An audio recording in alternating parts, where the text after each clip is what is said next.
তুই ম্যাথ করবি একটা, ম্যাথ করবো 10টা। তুই যা করবি তুই আমাকে জাস্ট একটা জায়গায় বিট করতে পারবি না, সেটা হলো আমার ওয়ার্ক এথিক। এই জায়গায় আমি সাইকো, মানসিক রুগী। আমি মরার আগে পর্যন্ত কাজ করবো। এই মেন্টালিটি নিয়ে যদি আগাও, লাইফে কোনো জায়গায় আটকাবা না, সর করে পার হবা। আর যার মাথার মধ্যে এই আফসোসটা থাকে, আল্লাহ আমার ভাগ্য কেন ভালো না, আমার ব্রেন কেন ভালো না, আমার লাইফে কেন এত প্রবলেম, এগুলোতে তোমার কোনো কন্ট্রোল নেই। You only have the control over your work ethic, over your dedication, over your focus. জীবনে একটা ভালো স্টুডেন্টের কাছ থেকে, তোর যে ক্লাসের টপার না, ওর কাছে যা পা ধরে ভিক্ষা দেবে, মামা তুই বল তুই কেমনে পড়েছিস, জীবনে বলবে না।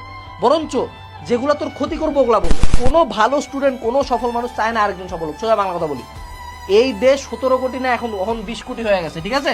20 কোটির দেশ, এখানে 1% মানুষ সফল।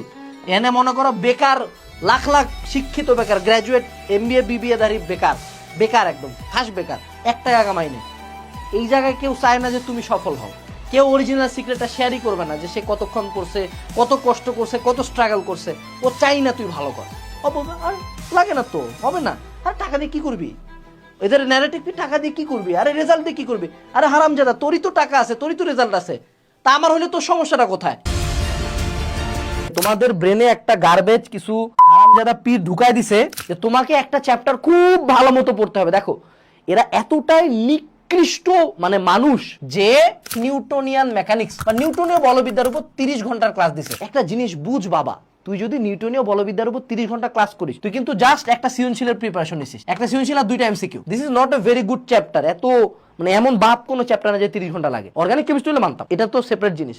তো তুই যখন এই যে তোদের মাথায় ঢুকাইছে যে একটা চ্যাপ্টারে পুঙ্খানুপুঙ্খ, line by line, word by word, প্রত্যেক প্রতিপাদন, প্রত্যেক ম্যাথ বুঝতে হবে, তখনই মারা, তখনই সিলেবাস শেষ হবে না। কারণ তুমি বুঝো, আমি নিজে তো আমি বোর্ড টপার। আমি যখন প্রথমবার জীবনে ভেক্টর বুঝছিলাম, আমি নদী নৌকার একটা ম্যাথও পারতাম না, তারপরে পারি নাই।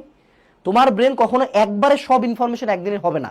যে গোটা পৃথিবীর সবচেয়ে ভালো সাইক্লিস্ট, সেও প্রথম দিনে সবচেয়ে ভালো সাইকেল চালায়নি, বছরের পর বছর চালায় ওই জায়গায় গেছে।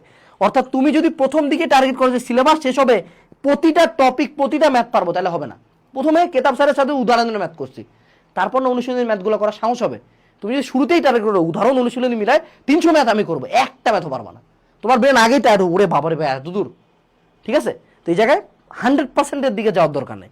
একটা চ্যাপ্টার যদি 60-70ও বুঝছো, 60-70% পারো, ডান, আসসালামু আলাইকুম, ধন্যবাদ, ডান, ওই চ্যাপ্টার ডান। প্রথমে আগে শেষ করো, তারপর আমরা সেকেন্ড টাইম থার্ড টাইম যখন বই শেষ করবো, তখন দেখবো টাক টাক করে জিনিসপাতি মিলতেছে।